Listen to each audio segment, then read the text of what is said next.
আপনি বিগত 5 বছরে 100% উন্নয়নের কাজ করেছেন, কি কি উন্নয়ন করেছেন যদি বলে দেন? দেখুন, আমার যে বিধায়ক ল্যাডের টাকা, সেই ল্যাডে আমরা ঢালাই রাস্তা করেছি, বিশুদ্ধ পানীয় জলের ব্যবস্থা করেছি, সোলার লাইটের ব্যবস্থা করেছি, আমরা টয়লেট করেছি, কমিউনিটি টয়লেট, আমরা স্কুলের সাইকেল গ্যারেজ করে দিয়েছি, কোথাও স্কুলের ডেভেলপমেন্টের জন্য তাদের যে কাজ দিয়েছিল সে কাজ করে দিয়েছি।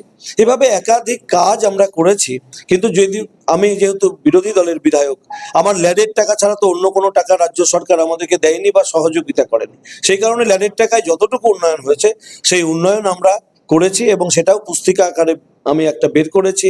অনেক মানুষ, অনেক রাজনৈতিক দল বলে যে বিধায়ককে কোনো কাজ দেখতে পাই না, তাই সেই সমস্ত মানুষের কাছে আমি তো তৃণমূলের মতো একই রাস্তা 3বার ওপেনও করি না, আর ঢাক ঢোলও পিটাই না।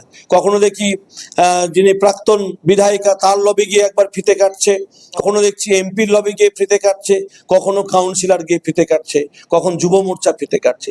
এই যে ফিতে কাটার সমস্যা, একটা রাস্তা 4বার উন্নয়ন, 4বার উদ্বোধন, এটা তৃণমূলের কালচার। আমরা উন্নয়ন করে মানুষকে দেখাতে চাই, ফিতে কেটে নয়, প্রকৃত উন্নয়ন দিতে চাই। তাই অনেক মানুষ বলে ঢালাই রাস্তা হয়েছে কিন্তু এমএলএ কে দেখিনি, এটা বলে অনেকে। কিন্তু সেই সময় হয়তো তিনি বাড়িতে থাকেন না, আমি তাকে দোষ দেবো না, কারণ মানুষকে কাজ করতে হবে। তাই মানুষ কাজে বেরিয়েছে, সেই সময় সেই গ্রামে গেলে সে মানুষ আমাকে দেখতে পায়নি, তাই অনেকে দেখতে পায় না বলে, তাতেও আমি রাগ করি না। হতেই পারে আমি যে সময় ওই গ্রামে গেছি সেই সময় সেই মানুষটা আমাকে দেখতে পায়। তাই মানুষের যে অধিকার সেটা চাইবেই।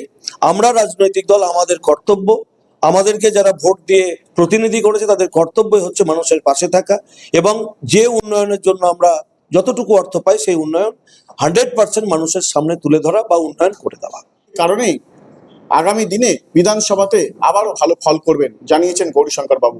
মুর্শিদাবাদ থেকে কৌশিক অধিকারী, লোকাল 18 বাংলা।